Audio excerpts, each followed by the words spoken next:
तो कैसे हैं आप सब लोग। अगेन स्वागत है आप सब लोगों का हमारी 10 मिनट रैपिड रिवीजन में। कितना अच्छा इंटरफेस लग रहा है ना हमारे ट्रायंगल्स चैप्टर का, कितने अच्छे से कलरफुल। बस ऐसे ही उसे अपने दिमाग में उतार लो जिससे कि क्या हो, बिल्कुल ना भूलो आप। तो करते हैं स्टार्ट अपना ट्रायंगल्स चैप्टर। देखो इसमें क्या है, इसे भी हम 10 मिनट में बिल्कुल खत्म कर देंगे, फिनिश कर देंगे, जिससे आपके कॉन्सेप्ट क्या हो जाएंगे, क्लियर हो जाएंगे। तो ट्रायंगल्स में मैंने देखो दो पार्ट बनाए, दो सेक्शन बनाए हैं, क्योंकि इसमें जो है दो तरीके के क्वेश्चंस आते हैं। दैट्स वाई मैंने क्या किया है, दो सेक्शन बनाए हैं। सबसे पहला है इफ ट्राइंगल्स आर सिमिलर और दूसरा है सिमिलैरिटी क्राइटेरिया। क्या है सिमिलैरिटी क्राइटेरिया? तो सबसे पहले पढ़ते हैं इफ ट्राइंगल्स आर सिमिलर। मैं आप लोगों को लास्ट में एक और चीज बताऊंगी, एक महत्वपूर्ण चीज, तो जब तक बने रहिए एंड तक बिल्कुल, क्योंकि वो चीज अगर आप समझेंगे तभी आप पहचान पाएंगे कि हमें इसमें वर्क करना है कि इसमें वर्क करना है, क्वेश्चन को देख के। तो इसीलिए बने रहिए एंड तक। तो देखो इसमें बोला है इफ ट्राइंगल्स आर सिमिलर। सबसे पहले सिमिलर समझ लेते हैं, व्हाट इज सिमिलर। सिमिलर होता क्या है? तो सिमिलर मतलब होता है सेम शेप ओनली। ओनली क्या होनी चाहिए हमारी? Same shape. मतलब शेप कैसी होनी चाहिए? बिल्कुल सेम होनी चाहिए। साइज भले डिफरेंट हो सकता है, लाइक दैट मान लो मेरे पास एक मार्कर है और एक और मार्कर मैं ले आऊं, बिल्कुल सेम शेप का होगा, लेकिन अगर साइज इसका डिफरेंट है तो कोई बात नहीं है ना, तो वो मार्कर ही ना। तो बस हमें इसी पे वर्क करना है कि सेम शेप होनी चाहिए। और ट्राइंगल चैप्टर पढ़ रहे हैं तो सारे क्वेश्चंस किस पे आएंगे? ट्राइंगल पे आएंगे। तो मैंने एक ट्राइंगल लिया है एबीसी, सेम दूसरा लिया है PQR।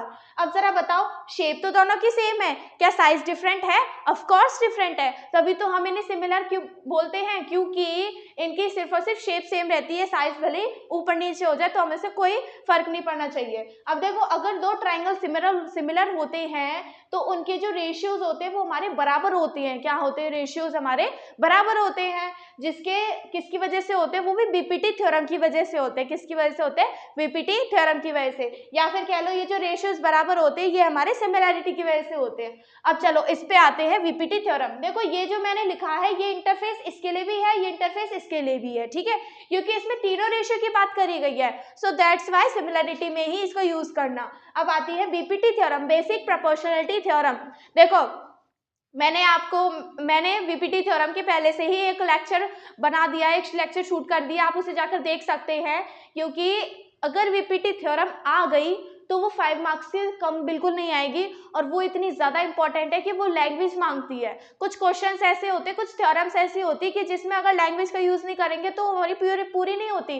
तो सेम ऐसी वो थ्योरम है हमारी बीपीटी। तो आप जाके चेक कर सकते हो और लिंक डिस्क्रिप्शन में है। और अगर आपको उसके जैसे लेक्चर देखने का नहीं मन कर रहा है या फिर कह लो टाइम नहीं है, तो फिर आप उसका एक स्क्रीनशॉट भी ले सकते हैं, उसका देख भी सकते हैं, जो कि इंस्टा पे आप जाके लिंक पे टैप कर सकते हैं। तो बीपीटी थ्योरम फिर क्या है? देखो इसमें एक महत्वपूर्ण चीज क्या है कि वो डीई जो है वो पैरेलल होनी चाहिए बीसी के।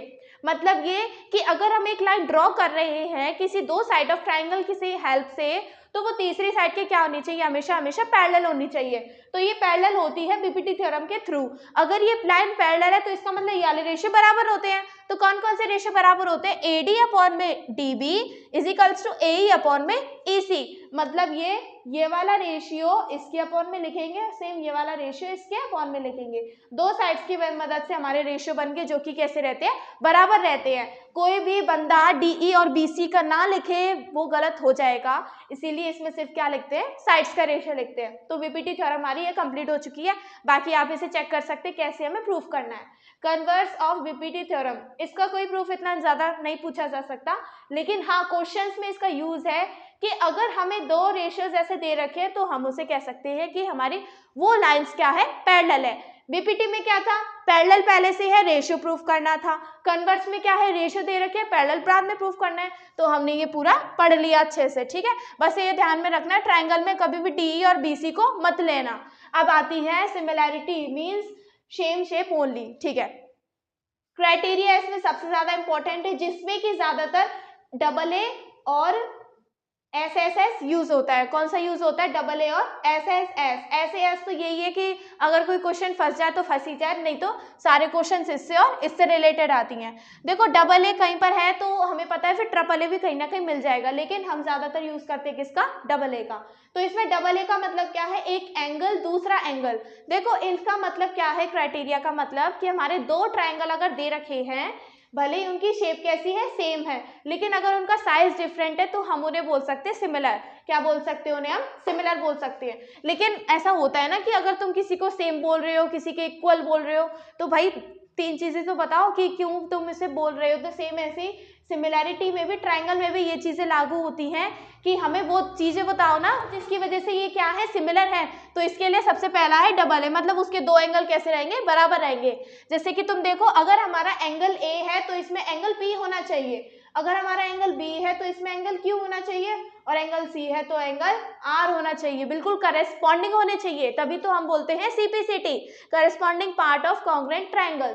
फिर क्या है, so triangle ABC is similar to triangle PQR. ये सिमिलर का साइन अच्छे से बनाना, उल्टा एस, मतलब एस को लिटा दो, वो भी उल्टे में, ठीक है। ये देखो उल्टा है ना, तो इसीलिए हमारा ये हो चुका क्लियर डबल ए का। सेकंड है एस ए एस, मतलब एक साइड होगी, एक एंगल होगा और एक साइड होगी, 2 साइड विद 1 एंगल। तो इसमें 2 साइड का मतलब क्या है कि रेशियो बराबर होंगे, कोई भी कॉन्ग्रुएंसी का यूज ना करे इसमें, ठीक है। कॉन्ग्रुएंसी में क्या रहता था, ये बराबर रहती थी, लेकिन सिमिलर में कैसी रहती है, रेशियो बराबर रहते हैं इनके। तो एक सिमिलर 2 साइड होगा, ये वाली साइड इसके, ये वाली साइड इसके, वो भी रेशियो में। साथ के साथ एक एंगल हमारा बराबर रहता है किसी तो ट्राइंगल का, ठीक है। मान ली हमने एंगल बी ये रहा और एंगल क्यू ये रहा, बाकी ये दोनों साइड्स हमने ले ली है, तो इसीलिए हम इसे कह सकते हैं triangle ABC also similar to triangle PQR by S A S. अब आती है बारी तीसरे की, ट्रिपल एस की। ये सबसे ज्यादा इंपॉर्टेंट है, क्योंकि क्वेश्चंस जो पहले बनेंगे, फर्स्ट जो सेक्शन ए में आएंगे 1 मार्क्स के, वो सारे इसी में से बनेंगे।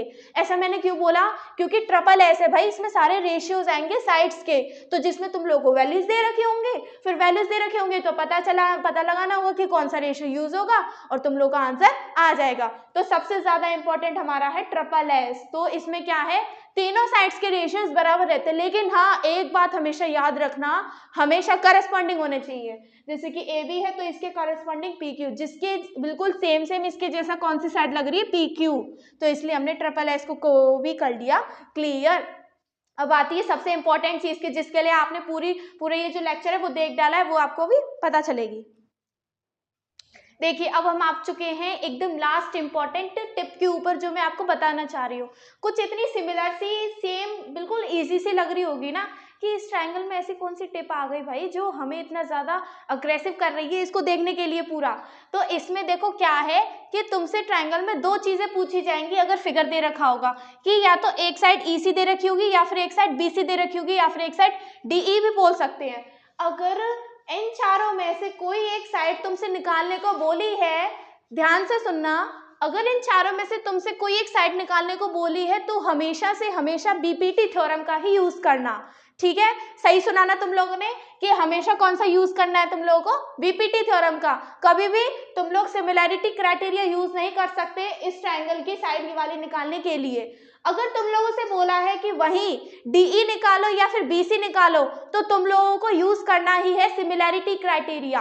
कौन सा वाला क्राइटेरिया, सिमिलैरिटी, जिसमें तुम लोगों को सबसे पहले ये छोटा वाला ट्रायंगल और फिर ये बड़ा वाला ट्रायंगल सिमिलर प्रूफ करना है, देन उसके रेशियोज लिखने हैं, जिसमें कि हमारे एक तो ये वाला रेशियो और एक ये वाला रेशियो आएगा, साथ के साथ एक DE और एक BC रेशियो भी आएगा, तो जिसमें DE की वैल्यू गिवन होगी और BC की वैल्यू तुम लोग आराम से निकाल सकते हो। तो समझ में आ गया। अगर कोई भी हॉरिजॉन्टल लाइन पूछी गई हो तो सिमिलैरिटी लगाओ, और कोई भी साइड पूछी गई हो तो बीपीटी लगाओ। इसे अच्छे से नोट कर लो, अच्छे से बिल्कुल लिख लो कि क्योंकि ये इंपॉर्टेंट टिप है। कुछ बच्चे क्या करते हैं कि इसमें क्या कर देते हैं, अगर ये निकालने को बोले अरे बीपीटी लगा दो, हो गया काम। बीपीटी लगाने के चक्कर में ना उनके मार्क्स ऐसे गायब होते हैं, फिर 0 आ जाते हैं, क्योंकि सही तो लगाइए तुमने बीपीटी थ्योरम के रेशियोज तो सही लगाए, लेकिन तुम लोगों ने पहले से सिमिलर करके क्यों नहीं दिखाया, तो इसीलिए वो चीज मांग रहे हैं। दैट्स वाई इसमें सिमिलैरिटी लगाओ, देन उसके रेशियोज लिखो, फिर तब आंसर आएगा। लेकिन अगर ये पूछा गया तो डायरेक्ट बीपीटी लगाओ, तुम्हें कोई रोक नहीं सकता, पूरे आंसर मिलेंगे, लेकिन अपने स्मार्टली वर्क करना कि क्या पूछा गया, बिल्कुल ओवर कॉन्फिडेंस में मत आना। और जितने भी चैप्टर्स की आपके PDF चाहिए तो आप टेलीग्राम चैनल ज्वाइन कर सकते हो। बाकी हम 10 मिनट रैपिड रिवीजन तो रोज लेकर आ ही रहे हैं। साथ ही साथ बीपीटी थ्योरम अच्छे से कैसे प्रूफ करें या फिर कैसे उसको लिखना सीखे, तो आप इंस्टाग्राम पे जाके ज्वाइन हो सकते हो।